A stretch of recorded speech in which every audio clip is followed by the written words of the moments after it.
الحمدللہ وحدہ لا شریک لہ والصلاۃ والسلام علی من لا نبی بعد۔ دوسرا پارہ، اس میں سب سے پہلے تحویل قبلہ کو بیان کیا ہے۔ حضور اکرم صلی اللہ علیہ وسلم مکہ مکرمہ سے مدینہ منورہ تشریف لائے ہیں، تو تقریباً 16 ماہ تک آپ نماز بیت المقدس کی طرف منہ کر کے ادا فرماتے رہے۔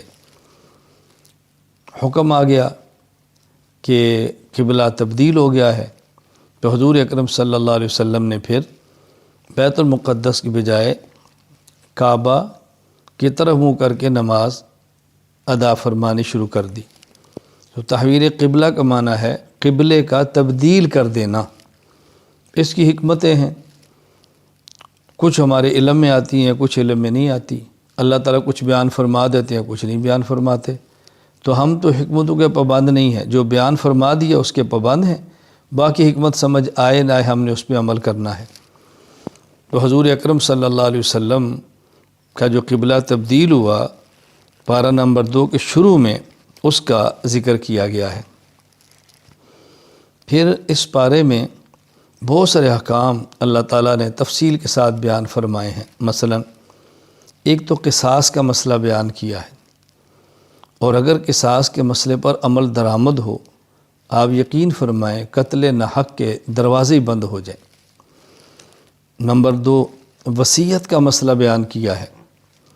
اگر وصیت پر عمل کر لیا جائے اور وصیت کو سمجھ لیا جائے تو بہت بڑا ایک خاندان کا مسئلہ حل ہو جاتا ہے۔ وصیت کس مال میں کرنی ہے، وصیت کن کے لیے کرنی ہے، یہ تفصیلی احکام ہیں، لیکن قرآن کریم میں پارہ نمبر 2 میں وصیت کا مسئلہ بیان فرمایا۔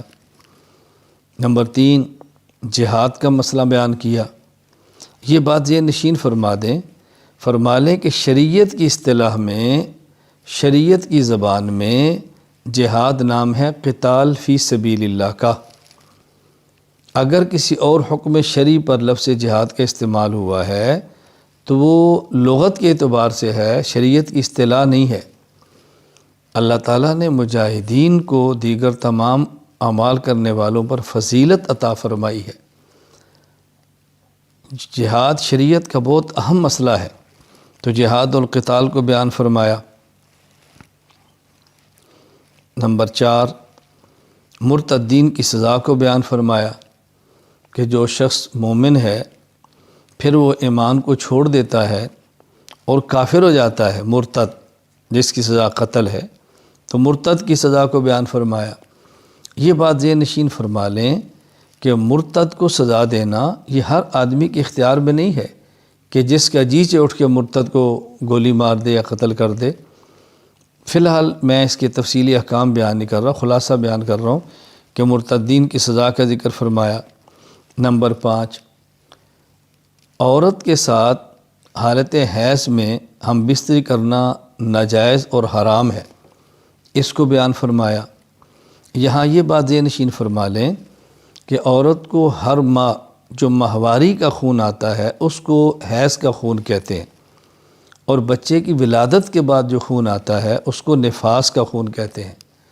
قرآن کریم میں حالت حیض میں بیوی کے ساتھ ہم بستر ہونے کو منع فرمایا، اور قرآن کریم میں حالت نفاس میں عورت کے ساتھ ہم بستر ہونے کو منع فرمانا اس کا ذکر نہیں ہے، لیکن وہ بھی اسی طرح حرام اور ناجائز ہے۔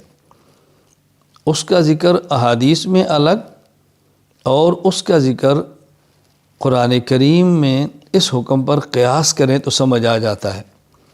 اس لیے کہ قرآن کریم نے حالت حیض میں عورت کے ساتھ ہم بستری کرنے کو منع فرمایا، اور بنیادی وجہ بیان فرمائی ہوا اذن، یہ گندگی کے دن ہیں، نجاست کے دن ہیں، تو اس سے بچنا چاہیے۔ تو یہی اذن یعنی غلاظت اور نجاست جس طرح حالت حیض میں ہے اسی طرح حالت نفاس کے اندر بھی ہے، تو وہاں بھی بچنا ضروری ہے۔ تو حیض کی حالت میں عورت سے ہم بستری کرنا جائز نہیں ہے، اس سے منع فرمایا۔ میں یہ درمیان میں ایک مسئلہ عرض کر رہا ہوں، اس کو بھی ذہن نشین فرما لیں کہ عورت نکاح کے بعد خامد کے لیے حلال ہے، لیکن جس طرح حیض اور نفاس کی حالت میں حامد اپنی بیوی سے ہم بستری نہیں کر سکتا، اسی طرح خامد اپنی بیوی سے پچھلی جانب سے صحبت کرنا چاہے تو نہیں کر سکتا، یہ حرام اور ناجائز ہے، اس سے بچنا ضروری ہے۔ نمبر 6، طلاق کا مسئلہ بیان فرمایا، طلاق کے مسئلے کی تفصیلات بیان فرمائی ہیں۔ طلاق کے بارے میں ذہن نشین فرما لیں کہ 1 طلاق دیں تو 1، 2 طلاق دیں تو 2، 3 طلاق دیں تو 3، 3 طلاق دیں تو 3 ہی ہوتی ہیں، 3 طلاق دینے سے 1 نہیں ہوتی۔ نمبر 7، عدت کا مسئلہ بیان فرمایا کہ جس عورت کو طلاق ہو جائے اس کی عدت کیا ہے، شوہر فوت ہو جائے تو عدت کیا ہے۔ عدت عورت کے لیے ایک ہی نہیں ہے، مختلف خواتین کے لیے مختلف عدتیں ہیں۔ اگر بچی ہے، بالغ نہیں ہوئی، اب بھی اس کو حیض آنا شروع نہیں ہوا، نکاح ہوا تو طلاق ہو گئی۔ بوڑھی عورت ہے جس کو حیض کا خون آتا ہی نہیں، طلاق ہو گئی۔ ایک عورت کا شوہر فوت ہو گیا اور وہ عورت، اس کی عدت کیا ہے۔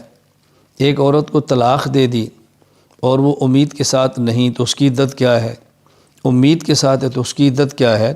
اس لیے کبھی مسئلہ پیش آ جائے تو علماء کرام سے پوچھ لیں کہ اس حالت میں عدت کیا ہوتی ہے۔ نمبر 8، پھر رضاعت کا مسئلہ بیان فرمایا، دودھ پینے کا مسئلہ کہ جو کسی عورت کا دودھ پی لے رضاعی بیٹا بن جاتا ہے، وہ رضاعی ماں بن جاتی ہے۔